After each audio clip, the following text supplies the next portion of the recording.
Omar, this enough about your mistakes to avoid and failures. Let's just switch the side and to a 180 angle. Talk about some success secrets of your successes. So, do you mind promising us that would you give us your best ones? Yeah, sure, absolutely. Well, so what are your top 3 success secrets? Okay, well, number one, and I alluded to my lack of understanding the market. You got to know your market. Yeah.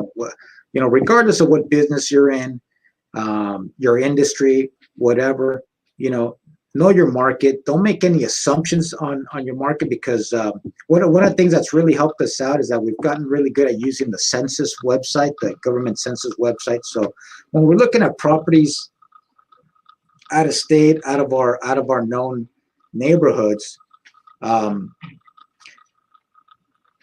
looking at the incomes in the area, kind of really helps us gauge, okay, is this an A, B, C class type of a neighborhood and all that. So using the census website and looking at those kind of statistics on the income, that's been a huge success helper to our business,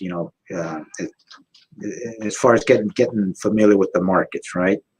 The second one that I would say is to network with the players in your market, the guys that are doing deals out there, but then also network with some of the guys that are kind of the younger up and coming type guys, because what I found is that those guys tend to be more hustlers and looking to get the deals done. But if you find that young guy that's hungry, that's motivated, that's willing to work with you and give you feedback and all that stuff, he's the guy that's going to give you deals. So wonderful. What's the third one? The third one here that I had was communicate often. Especially when you're working with investors. If you communicate often and frequently, eventually it's going to get to the point where it's like they don't even want to hear from you. It's kind of what I found. I think in this business, it really is important to communicate clearly.